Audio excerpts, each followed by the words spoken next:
Hey guys, welcome back family. It's always incredible to be here talking to you. And if you're coming again, we are just excited to have you. I am so thankful to have you coming. And if this is your first time, don't forget to hit that subscribe button. This is the place where we are talking about getting back up.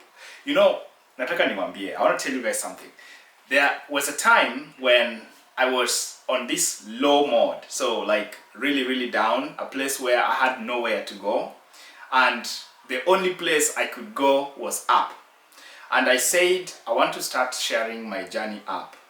It's been a bit of up and down. I keep coming and going back, coming and going back.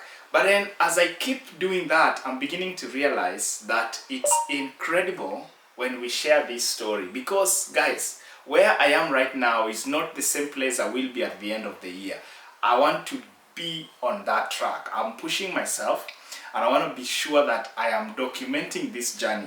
That when I look back 1 year down the line, nimetoka wapi. So, nimekuwa nikiongelea about loving employment. Like nimekuwa na employment being a place where there is easy money. The video today, I want us to talk about this journey of trying to build something new. This journey of trying to move beyond just ile kitu unajua. You know how we talk about kwenda job being the easiest thing you can get? So like, wake up, go to work, and if you work in the same field like I do, sometimes it can be a very easy thing. Because, you go there, you do what you're told to do, and that's just it. So some jobs could be very easy, and we get to that mode of it's easy money. But what if that kind of job can be terminated at any time? What if you want to build something that aligns with your passion fully? You know, have you ever had this kind of experience where you really want to do something, but you don't know how to start? Or perhaps you know where to start and you are really doing it, but you find that you spend a lot more time distracted, or a lot more time planning, a lot more time thinking. Because that's exactly where I have been, and I keep oscillating sometimes, even today. And as I keep getting my way out of it, I want to share this journey. Because this is the most interesting thing, guys. That when we share our story, we can really bring people along and we can learn from one another and really just get to that age where I hear your story too. So if you have an experience where you are also going through this, or you know, a place where you work a job but you really want to do something with your vocation, with your passion, with your talent, or you really think that you want to do something else, let me know in the comment, because it's important that we really share these things, guys. Seriously. So, I want to share with you an interesting experience. So there was a time so most times I do overnight shifts. And when I do overnight shifts, overnights are sometimes easy in terms of the job, especially if you work in a healthcare setting. Well, not the extreme nursing healthcare, but when you're working with taking care of patients or social work, sometimes it can be regarded as easy. Well, the staying up awake all night, I don't think if that's easy. It's not. Because if you're awake the whole night, there is some sense of you that just gets rewired. But, well, in my place of work, sometimes I get to work and, I move, I get in. I want to take you through some bit of what that routine could look like. So, naingia job. I get into my shift and I get room to room, trying to inspect the beds. I look at the people, the individuals who are sleeping. I want to make sure everybody's there, right? And they of course, I have a roster of people who need to use the bathroom, so I will be waking them up and, hey, you need to use the bathroom. I know for sure that when I wake somebody up, one of the individuals, some of them really don't want. Others would be just, hey, go use the bathroom, and they get up and they're gone. Others would still be like, they don't want to wake up. So I devised a strategy of reminding them that come back. If you want to come back and sleep, and if you want me gone, you better get up and use the bathroom. I've noticed that the motivation to come back to sleep gets them up way more than just telling them to go use the bathroom. So the motivation there is something that ilini click. What if the motivation to start my business, the motivation to keep consistent in my business is missing? What if it's misplaced? Okay? And thinking about that as well, I remember waking up my son for school. My older son tends to wake up pretty fast. He sets his alarm and the alarm rings, probably because he's older, right? But the younger one tends to struggle. So the alarm would ring and ring and ring and he still doesn't wake up. So this morning I go and wake him up and I'm like, hey, it's time to wake up. And he doesn't want to wake up. And then I remind him that there is a school trip. He had a school trip. So I say, hey, Alpha, do you want to go to the school trip? And guess what? In less than 2 seconds, the gentleman was up and running. He was really just like running to the bathroom to get dressed. In fact, he was pissed that he went to the bathroom and he found the bathroom was busy because we share one bathroom. So this whole motivation thing has me thinking, what if in trying to build something new, we care about wrong things? What do I mean? Think about it this way. You know, the reason why I have been stuck, and I'm just getting out of this stuckness, guys, but the reason why I'm stuck, and I have been stuck, and perhaps you're stuck, is because we are trying to move without the same connection between our actions and our motivation. We are trying to move without caring too deeply, without really connected to what is it that drives us.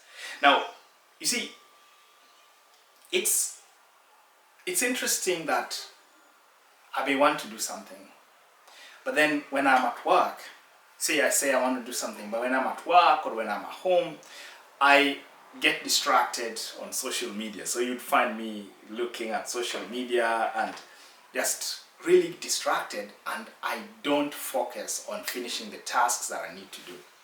Or perhaps, consuming this content, or just scrolling through or looking at ideas or researching ideas without taking the real actions. I was listening to somebody called Alex Hormozi, and Alex talks about, you should check that guy out. The guy is incredible, guys. He talks about, he has built $1 billion business, a series of them consistently. And he talks about being in a place where he was struggling to build a business, and he's actually sharing these experiences. So I literally am following him right now and learning from him as well.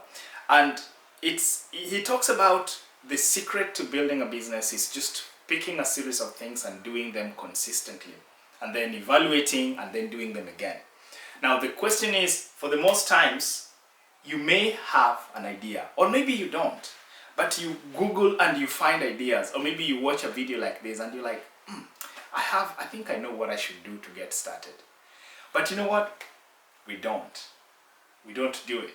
Or perhaps you do it, but you do it with half-hearted effort. You do it a little bit and then you stop. Or you do it and then sometimes you don't. You do it and sometimes you don't. And the question there is, if you do that consistently like that, what's the result going to look like?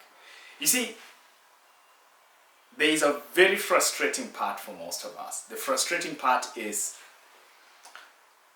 you may want something really bad, but if you're not ready to put yourself in the game, if you're not ready to create that connection, and you still think it's just the easy money of employment, sometimes the things you want do not really come.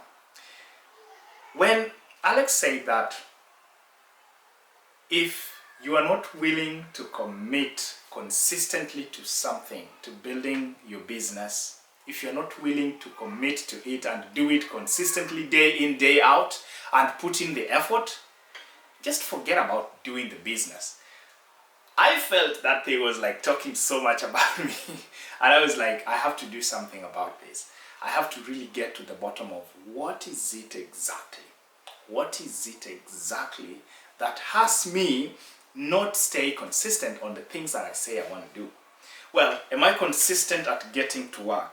Of course, yes. I don't miss my job. I wake up, I get to work. Am I consistent at doing the very basic things for survival? Of course, yes. But when it comes to really building a hustle that you call this is my grind, something changes. And I was really looking at where do I start? Where do I start to get myself out of this loop? Where do I start? I mean, I love employment. If my employer is watching this, hey, I love working for you, okay? But I also want to build something for me. Something that I can take with me anywhere. And so I am super clear that working for you, my employer is great, but also building something for me is also great. And they can coexist at the same time. Now listen, what is it that has me not really commit?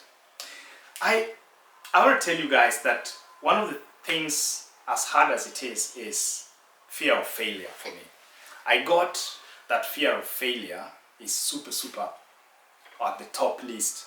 And I don't understand, because, you know, sometimes you're listening to me and you're like, Mimi, I don't fear failing.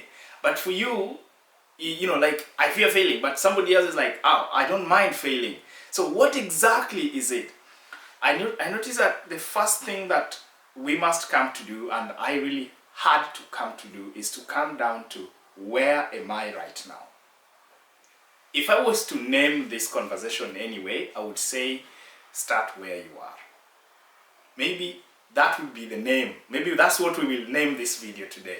Start where you are. What do I mean? When I think about the things that I want to do, when I think about how my life is right now, I think so much of the big picture. I think so much of the grand, the beautiful side. I think so much of the possibilities. But the first thing that I often do not do up until I learned of this trick is knowing where you are, or knowing where am I right now. So let's think about this. Let's think about if you're lost in a place.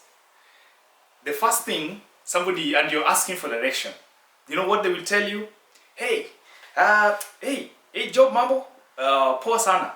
Bana nimepotea, I'm lost, I need to get from this place, I need to get to New York City. Oh, okay, could you please help me? And then you know what Job would tell me? Job would tell me, uko wapi? Meaning, where are you? So Job would want to know where I am so that he can guide me from there. So if I say I don't know where I am, then now kusaidiwa ni ngumu. Helping myself or being helped is hard. So it starts with where am I, really? And I think when we get to where I am, for me, when I did that reflection, I realized that I fear failure. I have a big dream, but I fear failure. I also get distracted a lot, so my focus is all over the place. I get distracted in social media, I get distracted in all these things. And then something else that I also realize is I lack clarity. I lack a clarity that leads to commitment. So I may have all these grand ideas, but as equal clear, they are not aligned in a particular way that I can execute them consistently. And sometimes, because of that, I am just all over the place. I'm not giving the best that I can. So guys, in order to get to a place where I knew that fear of failure, in order to get to see that distraction and lack of clarity was affecting me, I did 5 things. The number one thing I did was journaling honestly. And this doesn't have to take a long time. It's really just putting 10 minutes, and you can even set a timer. Set a timer, 10 minutes or 15 minutes, whatever you want. Get a clear book, and you're going to write down, where are you emotionally? Where are you mentally? Where are you physically? You want to write down exactly where you are. You can't lie to yourself. This is something between you and yourself, or you and God, if you think about it. So putting it all down is a way of getting it out of here and getting it on paper. And number 2 is I identified my distractions.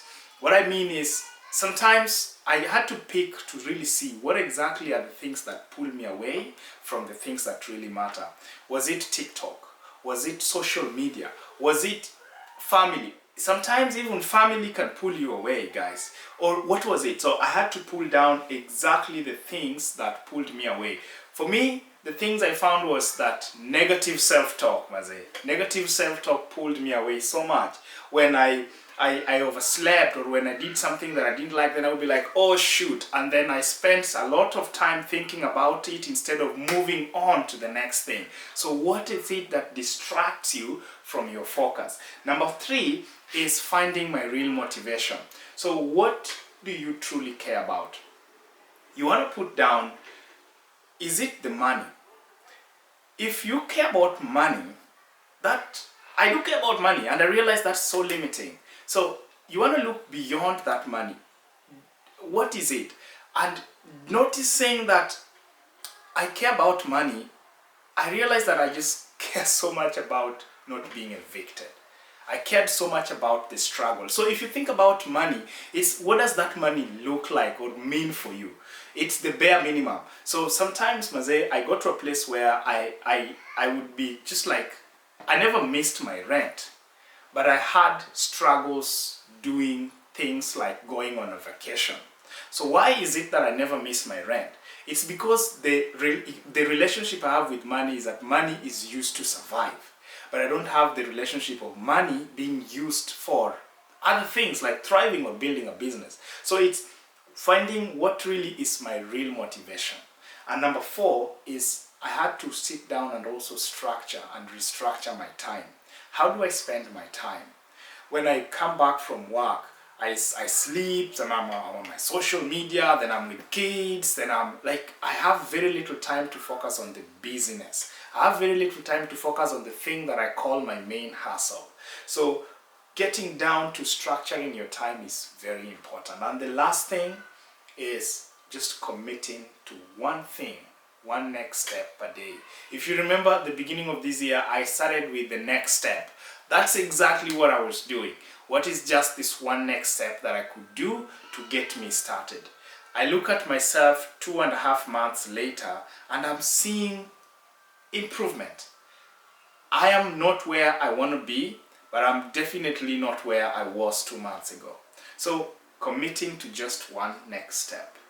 Not a massive to-do list, just one thing you're going to do within these 24 hours. Guys, I hope this video gets you clear, and I hope this is something that we can do again soon. If you're again here for the first time, remember to like, subscribe, and share this content so others who may need it may find it as well. And let me know in the comment section where you are, because let's cheer each other on. Let's do this together. We are not going to stay in this place for a long time. We are moving together. Bye and see you in the next video.